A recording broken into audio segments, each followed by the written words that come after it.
बिस्मिल्लाहिर्रहमानिर्रहीम। आज के सेशन में हम प्रैक्टिकल लैब इम्प्लीमेंट करेंगे इफ़ एल्स स्टेटमेंट से रिलेटेड, क्योंकि हम थ्योरेटिकल बहुत हद तक काफ़ी कर चुके थे लेकिन प्रैक्टिकली हमने परफॉर्म नहीं किया था डेव सी प्लस प्लस के ऊपर, IDE के ऊपर।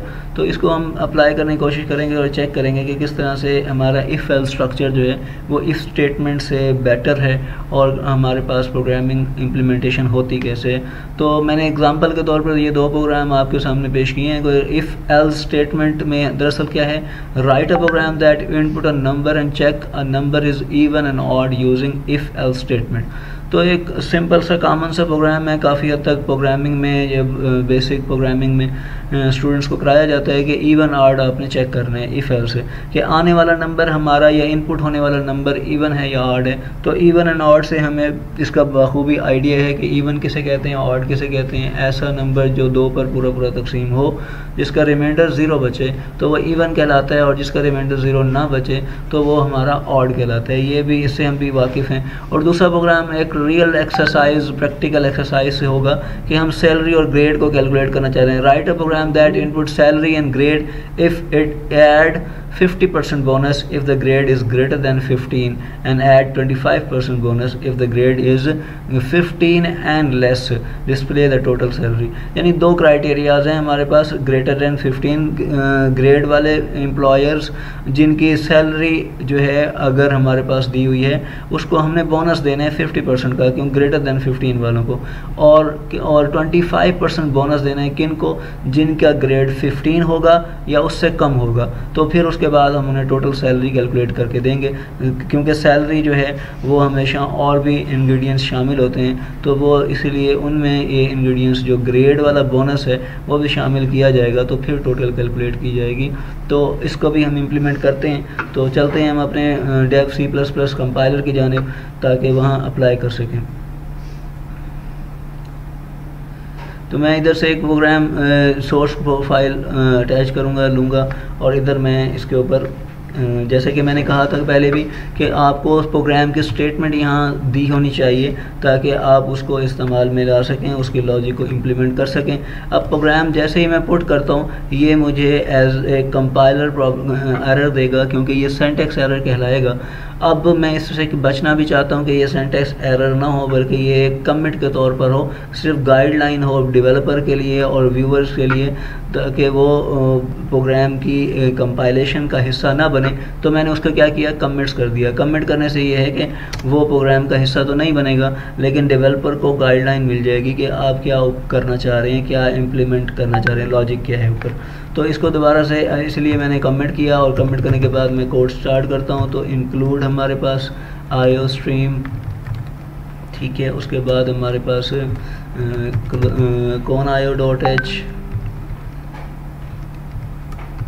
ठीक है।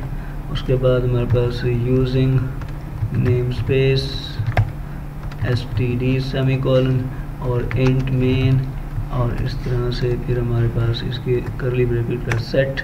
और अब हम आते हैं जो हमारे पास ये वो बेसिक आर्किटेक्चर है जो हर प्रोग्राम का हिस्सा होता है और हमें इसे करना होता है, तो इसलिए मैंने ये लिख दिया। अब जो असल लॉजिक है उसकी तरफ बढ़ते हैं। तो कहा क्या रहा है कि input a number and this check whether it is a even and odd. Input a number, अब नंबर एक इनपुट करना है तो इसलिए मैं एक वेरिएबल बना देता हूँ नंबर, नम के नाम से, और यूज़र से क्योंकि लेनी है इनपुट, ताकि चेक हो। सी आउट एक मैसेज में डिस्प्ले करता हूँ। क्या मैसेज डिस्प्ले करता हूँ, मैं कहता हूँ जी एंटर नंबर, ठीक है। तो एंटर नंबर करके ना मैं एक मैसेज डिस्प्ले कर रहा हूँ, और साथ में क्योंकि नंबर एंटर करवा रहा हूँ तो फिर नंबर मुझे कहीं सेव करना है। सेव करने के लिए मैं साथ में एक इनपुट स्टेटमेंट सी इनकी भी दे रहा हूँ ताकि वो नम वाले वेरिएबल में वो वैल्यू सेव हो जाए जो यूज़र उस वक्त एंटर करेगा। अच्छा, अब ये एंटर हो गया। अब मैं सिंपल ये कर रहा हूँ कि इफ़ स्टेटमेंट यहीं डायरेक्टली पुट कर रहा हूँ कि नम अगर हमारे पास क्या है जी, डिवाइडेड बाय मॉडुलस का साइन देंगे और इसके देंगे 2 और फिर देंगे इक्वल डबल इक्वल टू 0, ठीक है। इस तरह से हम इसको पुट कर रहे हैं। अब ये इस तरह से पुट करने से क्या होता है, दरअसल ये हमारे पास ये है कि नंबर इज़ इवन। मैं अभी थोड़ा सा गाइड किया जाता हूँ, और ये देखिएगा एक मैसेज पॉपुलेट करते हैं कि नंबर इज़ ऑड। ये देखें, क्योंकि हम अभी पढ़ चुके हैं और हमें ये पता है मैथ की बेसिक मतलब फिनोमिना है कि जो भी नंबर 2 पे पूरा तकसीम हो, यानी उसका रिमाइंडर क्या बचे, ज़ीरो बचे, तो यानी 2 पे पूरा तकसीम हो गया, तो हम क्या कहेंगे, ये हमारा इवन नंबर है। तो ये कंडीशन मैं क्या रहा हूँ कि ये जब कंडीशन ट्रू होने के नतीजे में क्या होगा, ये फर्स्ट वाली स्टेटमेंट जो है ये एग्जीक्यूट होगी। अगर ये कंडीशन फॉल्स हो जाएगी तो ये देखें एल्स पार्ट मैंने लिखा है, फिर ये सेकंड वाली स्टेटमेंट एग्जीक्यूट होगी। तो इस तरह से ये दोनों पार्ट्स जो हैं वो, या दोनों लॉजिक जो है ट्रू एंड फॉल्स यहाँ डील हो रही हैं। कंडीशन के बाद ट्रू का पोर्शन और एल्स के बाद फॉल्स का पोर्शन डील होता है। जैसे ही कंडीशन ट्रू हुई तो ये उसके बाद वाली स्टेटमेंट एग्जीक्यूट होगी। अगर कंडीशन होती है फॉल्स तो फिर एल्स के बाद वाली स्टेटमेंट एग्जीक्यूट होती है। तो ये हमने अभी तक यही स्टडी किया, यही पढ़ा, और इसको हम अब कोशिश करते हैं कि अप्लाई करें और इसकी एग्जीक्यूशन चेक करते हैं। तो हम कंपाइल की तरफ जाते हैं। कंपाइल करने से पहले वो हमसे इसके लिए लाजमी पूछता है कि इसको आपने सेव करना है। सेव किया मैंने कोई भी नाम देकर, लेकिन एक्सटेंशन देनी है मैंने CPP एक्सटेंशन दी, और एक्सटेंशन देने से साथ ही ये मुझे कुछ इसमें एरर आने लग गया। देखें जी, मेन की स्पेलिंग MAIN होता है, तो ये जाहिर सी बात है ये स्पेलिंग मिस्टेक्स हैं, तो इसको भी उसने देखें सिंटैक्स एरर को चेक किया, और चेक करने के बाद हमें एरर बता दिया, हमने फौरी तौर पर उसे करेक्ट कर लिया। ये सिंटैक्स एरर की एक एग्जांपल कहलाएगी। तो अब आप देखें इसमें कोई एरर नहीं है हमारे पास, और अब हम प्रोग्राम को एग्जीक्यूट करते हैं। एग्जीक्यूट किया, एंटर नंबर में से कह रहे हैं नंबर एंटर करो, तो मैं ये पहला नंबर 67 एंटर कर रहा हूँ। ये देखें क्या कहता है जी, नंबर इज़ ऑड है जी। अब ये इसने वो फ़ौरन मुझे उसने 2 पे उसे तकसीम किया। अगर 2 पे तकसीम किया और उसे रिमाइंडर बचा 0 तो वो कहेगा ये इवन है, अगर 0 नहीं बचा तो वो कहेगा ऑड है।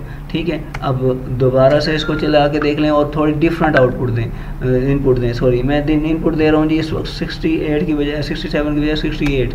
ये देखें ये कह रहे हैं नंबर इज़ इवन। तो इस अंदाज से आप हर दफ़ा कुछ डिफरेंट वैल्यूज़ दे करके, लाइक मैं डिफरेंट वैल्यूज़ दे देता हूँ, ये डिफरेंट वैल्यूज़ हैं मेरे पास, तो मैं ये देखता हूँ कि ये नंबर इज़ ऑड कहलाएगा। ठीक है, क्योंकि इसमें 2 पे से तकसीम करना है, और इसे फिर रिमाइंडर अगर 0 नहीं बचता तो फिर इसे ऑड कहलाएगा। अच्छा, अब मैं कुछ और डिफरेंट वैल्यू दे देता हूँ। ये देखें ये मैं डिफरेंट वैल्यू दे दी और ये नंबर इज़ इवन कहलाएगा। तो इस तरह से मेरे पास जो सॉफ्टवेयर है ये मेरे पास 2 चीज़ें चेक करके ले आता है। जब 2 पे पूरा तकसीम करता है किसी भी नंबर को, तो वो चेक करता है कि ये 2 पे पूरा तकसीम होता है, यानी रिमाइंडर 0 बचता है। अगर रिमाइंडर 0 बचता है तो हम कहते हैं ये इवन है, अगर 0 नहीं बचता तो हम कहते हैं ये ऑड है। तो ये फर्स्ट प्रोग्राम की लॉजिक थी और इसको हमने इम्प्लीमेंट किया। आगे बढ़ते हैं जी, हमारे पास नेक्स्ट प्रोग्राम कौन सा है। नेक्स्ट प्रोग्राम देखें जी, write a program that input salary and grade. ये प्रैक्टिकल एक्सरसाइज है, बिल्कुल करीब तरीन हम सॉफ्टवेयर को अब रियल लाइफ में एग्जांपल से डील करने जा रहे हैं कि रियल लाइफ में जब हम एम्प्लॉयज़ की सैलरी कैलकुलेट कर रहे होते हैं, एक पेरोल सिस्टम डिफाइन कर रहे होते हैं, तो वहाँ सैलरीज के साथ साथ उनका बोनस भी डील कर रहे होते हैं। उनके बोनसेस, उनके बाकी हाउस रेंट वगैरह, उनके कन्वेंस चार्जेस, उनका मेस वगैरह, ये सारी चीज़ें हम डील कर रहे होते हैं, इनको भी कैलकुलेट करके दे रहे होते हैं। ये सारा HR की रिस्पॉन्सिबिलिटी बनती है कि किस तरह से एक एम्प्लॉयर की सारे बेनिफिट्स को, उनके सैलरीज को कैलकुलेट करना है और at the end of the month उनको हैंड ओवर करना है, नेट सैलरी, ग्रॉस सैलरी, इन चीज़ों की मद में। तो अब हम एक छोटा सा एग्जांपल कोड कर रहे हैं जिसमें हम क्या कर रहे हैं, यूज़र से लेंगे उसकी सैलरी, एम्प्लॉयज़ की सैलरी और एम्प्लॉयज़ का ग्रेड। अच्छा, अब हम करेंगे क्या, हम ग्रेड की बिना पर फैसला करेंगे। अगर ग्रेड ग्रेटर दैन 15 हुआ तो हम उसे 50% बोनस दे रहे हैं, और अगर ग्रेड जो है वो ग्रेड 15 और लेस हुआ तो हम उसको 25% बोनस दे रहे हैं। तो ये हमारे पास इस प्रोग्राम की स्टेटमेंट है, प्रॉब्लम स्टेटमेंट कहते होते हैं इसको। तो इसको मैं यहाँ से कॉपी करता हूँ और मैं आता हूँ डेव C++ पे, और यहाँ एक नया प्रोग्राम, नई फाइल लेता हूँ और नई फाइल में मैं यहाँ से पुट कर देता हूँ।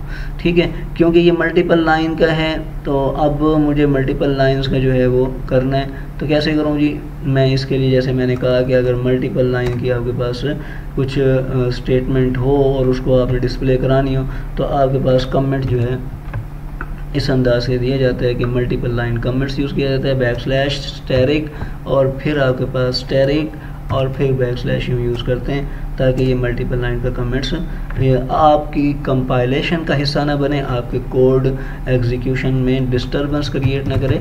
तो इस तरह से हम इसको कर पाएंगे। तो अब हमारे पास पहला जी हमारे पास आईओ स्ट्रीम। ठीक है। आईओ स्ट्रीम के बाद हम आते हैं जी कौन io.h, ठीक है। इस अंदाज से फिर वाइड मेन नो, हम रह गए थे यूजिंग नेम स्पेस, ठीक है, std सेमीकोलन, और फिर हमारे पास है इंट मेन, ठीक है, और फिर इनका करली ब्रेसेस का सेट, और फिर गेट ch, और ये वाला जो चीज़ें हैं जैसे कि मैंने कहा कि प्रोग्राम की मुस्तकिल हिस्सा है, इन चीज़ों को यहाँ कोड अप करना है। अब हम आगे बढ़ते हैं जो असल प्रोग्राम की लॉजिक है, और उस लॉजिक के लिए मुझे कितने वेरिएबल्स चाहिए और किस तरह से इस प्रोग्राम को लेके चलना है। क्योंकि देखें इसने खुद कहा, और मैंने इसको खुद कहा, क्या कहा जी इसने, कहते हैं इनपुट करना है क्या आपने, सैलरी और ग्रेड। यूज़र से क्या लेना है, सैलरी और ग्रेड। कैलकुलेट क्या करना है आपने, तो कहते हैं कैलकुलेट आपने करना है बोनस, कैलकुलेट आपने करना है बोनस। देखिए अब मैं क्या करता हूँ, मैं लेता हूँ जी फ्लोट में सैलरी। अब ये फ्लोट में सैलरी क्यों ले ली गई, देखें जी मामला ये है कि हो सकता है सैलरी उसके इंटीजर वैल्यूज़ हों, 2000, 3000, 50,000, 1 लाख, इस तरह की फ़िक्स वैल्यू हों, लेकिन अगर कहीं पॉइंट्स में आ जाता है कि 2 लाख या 20,553 रुपये और 85 पैसे, तो ये भी एक सैलरी बनती है उसकी कैलकुलेशन में, तो वहाँ हमें फ़्लोट लेना पड़ता है, ठीक है। अब जब आपको ये आइडिया ना हो कि कहाँ इंटीजर लूँ कहाँ फ़्लोट लूँ, तो आप डायरेक्टली फ़्लोट ले लें बिल्कुल बेदरेक होके, क्योंकि फ़्लोट दोनों चीज़ें डील कर लेगा, इंटीजर वैल्यूज़ को भी डील कर लेगा और फ्लोटिंग पॉइंट वैल्यूज़ को भी डील कर लेगा, इसलिए आपको फ़्लोट लेना है। अब सैलरी लिए, सैलरी के बाद हमने क्या किया, हम उसके बाद बोनस भी एक वेरिएबल ले लेते हैं जी, बोनस ले लेते हैं, ठीक है। अच्छा उसके बाद हम ले लेते हैं जी एक इंट वेरिएबल ग्रेड, क्योंकि ग्रेड हमने लेना है, जैसे कि हमारे पास एम्प्लॉयज़ होते हैं उनके ग्रेड पे स्केल जो होता है वो ए ग्रेड जो है नंबर 1 ग्रेड, 17, 18, 21, 22 इस तरह के ग्रेडिंग होती है, 17वां स्केल, 18वां स्केल, 16वां स्केल। तो इस अंदाज से वो इंटीजर नंबर होता है, इंटीजर नंबर होता है, तो इसलिए मैंने ग्रेड इंट लिया। बाकी क्योंकि सैलरी और बोनस कैलकुलेशन में होनी है इनकी, तो हो सकता है कि फ्रैक्शन में वैल्यूज़ आएँ, रिजल्ट्स आएँ, तो हम एहतियातन बल्कि पहले ही हम फ्लोटिंग पॉइंट वैल्यू ले लेते हैं, ताकि ये हमारी कैलकुलेशंस का रिज़ल्ट एग्जैक्ट आए, उसमें डिफ़र ना हो, कोई ट्रंकेट ना हो, वैल्यूज़ आया ना हो। तो फिर हमने अब यूज़र से लेना क्या है, तो हमें कहा गया कि यूज़र से लेना है आपने सैलरी और ग्रेड। तो अब मैं कह देता हूँ एंटर, एक मैसेज पॉपअप करता हूँ जी, एंटर सैलरी, कि अपनी सैलरी एंटर करें, ठीक है। एंटर योर सैलरी कर लें या जस्ट सैलरी कर लें, जैसे भी आप मैसेज पॉपुलेट करना चाहें वो आप कर सकते हैं, जिससे ही इन करेंगे। और उसके बाद हम करेंगे जी वो ही वेरिएबल लाएंगे सामने, जो वेरिएबल इस इनपुट को होल्ड करेगा, रखेगा। इसी तरह फिर एक वेरिएबल लेते हैं जी, और उसको हम कहते हैं जी एंटर, क्या है जी, ग्रेड। इस बार हम उसे यूज़र से ग्रेड लेना चाह रहे हैं, ताकि यूर ग्रेड या ग्रेड जो भी आप पुट करना चाहें, एंटर योर ग्रेड, ये ग्रेड आ जाएगा। और ग्रेड को भी जाहिर सी बात है कहीं महफूज करना है, तो एक ग्रेड वेरिएबल हमने बतौर इनपुट के तौर पर यहाँ पुटअप कर दिया। अच्छा अब ये हमारे पास ग्रेड आ गया। अब क्योंकि क्राइटेरिया चेकिंग का यहाँ लगाना है, तो हम लिखेंगे इफ़ क्या लिखेंगे हम, कि ग्रेड, क्योंकि हमारे पास ग्रेड जो है, क्योंकि ऊपर हम पढ़ चुके देख चुके कि ग्रेड ग्रेटर देन 15, कब हमने कहा क्या देना है, हमने 50% बोनस देना है। किसको देना है, जिसका ग्रेड ग्रेटर देन 15 है। अब इसलिए मैंने यहाँ लिखना है ग्रेड ग्रेटर देन कितना, 15, ठीक है, ग्रेटर देन 15 दिया। अच्छा अब हम नीचे आते हैं और एक ब्रैकेट्स का सेट देते हैं, और इसके अंदर हम दरअसल वो लॉजिक इंप्लीमेंट करने जा रहे हैं। कौन सी जी, हम ये लॉजिक इंप्लीमेंट करने जा रहे हैं। हम लिखेंगे bonus equals to salary multiply by 50.0 divided by 100.0, इस अंदाज से, क्योंकि 50% लेना है इसलिए ये परसेंटेज का एक तरीकाकार है कि आपने ये परसेंटेज कैलकुलेट करके और बोनस में इसके जो सैलरी का जो 50% निकलेगा वो बोनस में वैल्यू सेव कर दी जाएगी, ठीक है। अच्छा फिर हम आगे बढ़ते हैं, और आगे जा करके हमने, क्योंकि ये जो 50% बोनस कैलकुलेट करना था किसके नतीजे में करना था, जब उस एम्प्लॉयर का ग्रेड ग्रेटर देन 15 हो। अच्छा फिर क्या करें जी, वो कहते हैं जी 25% बोनस कैलकुलेट करना है अगर उसका ग्रेड 15 हो या लेस देन हो। अच्छा अब एल्स पार्ट में अगर हम लिखते हैं, सिंपल एल्स पार्ट लिखेंगे, तो एल्स पार्ट में हम लिख देंगे bonus equals to salary 25.0 divided by 100.0। इस तरह से हमने ये 25% कैलकुलेट किया। अब 25% जब कैलकुलेट हो जाएगा तो हम सैलरी में इसको ऐड अप कर देंगे, यानी हमारी वो टोटल सैलरी निकल आएगी, यानी सैलरी प्लस बोनस जो हमारा कैलकुलेट हुआ। ठीक है, अगर तो वो ये डिपेंड्स करता है कि अगर वो जो एम्प्लॉयर है अगर 15 ग्रेटर देन 15 है। देखिए मैंने यहाँ कंडीशन दी है कि अगर हमारा एम्प्लॉयर्स का ग्रेड ग्रेटर देन 15 है तो 50% कैलकुलेशन होगी बोनस की, और अगर नहीं है जाहिर सी बात है एल्स पोर्शन जो डील कर रहा होता है वो इसका फॉल्स पोर्शन डील कर रहा होता है, तो ये फॉल्स पोर्शन है 25% का। तो ये 25% हमने इसकी कैलकुलेट करना है, क्योंकि अगर वो ग्रेटर देन 15 नहीं है तो जाहिर सी बात है वो 15 उसका ग्रेड होगा या उसका लेस देन 15 ग्रेड होगा, तो वो 25% बोनस कैलकुलेट होगा।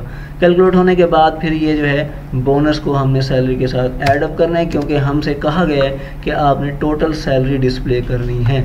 तो मैं टोटल सैलरी तभी कर पाऊंगा जब मैं सैलरी को भी और साथ में बोनस को भी इन दोनों को ऐड करूंगा। इन दोनों को ऐड करके मैं इधर मतलब मैंने इसकी टोटल सैलरी कैलकुलेट की। अब मैं इसे पॉपुलेट करने जा रहा हूँ, डिस्प्ले करने जा रहा हूँ, और मैं लिख दूंगा एक मैसेज, और मैसेज में बता दूंगा कि योर टोटल सैलरी इज़। ठीक है, ये मैं इस अंदाज से इसको डिस्प्ले कर देता हूँ जी सैलरी को। ठीक है, अब ये मेरा पूरी लॉजिक मुकम्मल हुई। अब आप इसको बेशक पहले कंपाइल करें, और कंपाइल करने की पहली शर्त ये है कि इसको सेव करें। तो कंपाइल पे क्लिक करेंगे तो ये सेव करने का पूछ लेगा, आप इसमें लिखना है प्रैक्टिस लैब 4.cpp। आपने इस तरह cpp करना है, प्रैक्टिस लैब कोई नाम दे देना है, और फिर आप ये देखें इसको कंपाइल करेंगे, और कंपाइल के नतीजे में फ़िलहाल कोई इसका एरर नहीं आया। तो नहीं आया तो हम इसको क्या कर रहे हैं, एग्जीक्यूट कर रहे हैं। देखिए मैं एग्जीक्यूट कर रहा हूँ और मुझसे कह रहे हैं एंटर सैलरी। जी मैं सैलरी एंटर कर रहा हूँ जी, मेरी सैलरी फर्स्ट लो 12,000 रुपया है। ठीक है, वो मैंने एंटर कर दिया, और एंटर योर ग्रेड, और ग्रेड एंटर करने जा रहा हूँ। तो मैं कहता हूँ जी मेरा ग्रेड इस वक्त जो है 15 है। ठीक है, अब आप देखें जी 16 मैंने एंटर किया, 16 है। तो ये देखें योर टोटल सैलरी इज़ 18,000। 18,000 कैसे हो गई, देखें कितने परसेंट हमने कहा था कि ग्रेटर देन 15 पे होगा। ग्रेटर देन 15 पे देखें ऊपर लिखा हुआ है कि हमारे पास 50%। अब देखें 12,000 का 50% कितना बनता है, यानी 12,000 का आधा कितना बनता है, वो है 6,000। ठीक है, अब देखें 12,000 जमा 6,000 तो टोटल हो गया 18,000। तो इस तरह से यानी उसने इंक्रीमेंट जो किया है बोनस लगाकर मुझे 18,000 रुपया पे किया है। तो इस तरह से मैंने इसे कैलकुलेट कर लिया है। अब दोबारा इसे चला लेते हैं, और दोबारा चला करके हम ज़रा डिफरेंट सैलरी देते हैं। लाइक मैं इसे 10,000 रुपया देता हूँ। ठीक है, ये मैं 10,000 दे रहा हूँ, और मैं कह रहा हूँ जी इस मेरी जो ग्रेड है वो 14 है। अब 14 ग्रेड का ज़रा देखें क्या बनता है जी, क्योंकि 14 ग्रेड किस में आता है जी, grade is 15 and less than. ये ग्रेड 15 और लेस देन में आता है, और लेस देन में जब आता है तो हम कितने परसेंट उसे देंगे जी, 25%। अच्छा, अब 10,000 का 50% कितना होगा, 5,000। 10,000 का 25% कितना होगा, 2,500 रुपया। ये देखें अब 10,000 प्लस 2500 यानी 2,500 रुपया, तो टोटल हमारे पास 12,500 बनेगा। तो वो हमने 12,500 जो है वो यहाँ कैलकुलेट करके टोटल सैलरी भी दिखा दी, साथ ग्रेड भी दिखा दिया, और साथ उसकी जो सबका सैलरी है वो भी दिखा दी। तो इस तरह से हमने जो है ये इफ़ एल्स का स्ट्रक्चर यूज़ करते हुए ये कैलकुलेशंस भी की हैं, रिजल्ट्स भी कंपाइल किए। तो इसको आप ख़ुद भी अप्लाई कीजिएगा, इस तरह की एक्सरसाइज को इम्प्लीमेंट कीजिएगा। और आपको बहरहाल कहा जाता है, हर लेक्चर के एंड में भी कहा जाता है कि हमने एक ग्रुप बनाया हुआ है जो है एजुटेक लाइव स्पोर्ट डेस्क। ठीक है, और नंबर भी आपको ये पॉपुलेट हो रहा है, डिस्प्ले हो रहा है। तो इस नंबर पर आप मैसेज करें और अपने आप को वहाँ रजिस्टर करवाएं, और रजिस्टर करा के ये जो एरर पुट करेंगे, एरर जो है आपके सामने आएंगे, क्योंकि कोड करेंगे, कोड करने से आपको एरर फेस होंगे। तो आपने एरर के हवाले से हमें फीडबैक देना है, बताना है, और हम आपको रियल टाइम पे इसका सलूशन भी देंगे, ताकि हमारी ये 2 वे कम्युनिकेशन हो जाए। ऐसा ना हो कि सिर्फ यूट्यूब पे आप सिर्फ लेक्चर देखते रहें और आपको फिर समझ आए कुछ ना आए। तो आप हमसे फीडबैक ले हमसे पूछ सकते हैं, हमारे साथ कनेक्ट रह सकते हैं। तो इसीलिए शुक्रिया, थैंक यू। आप इसको इन टच रहें और इसको इम्प्लीमेंट करते रहें साथ साथ। बहुत शुक्रिया।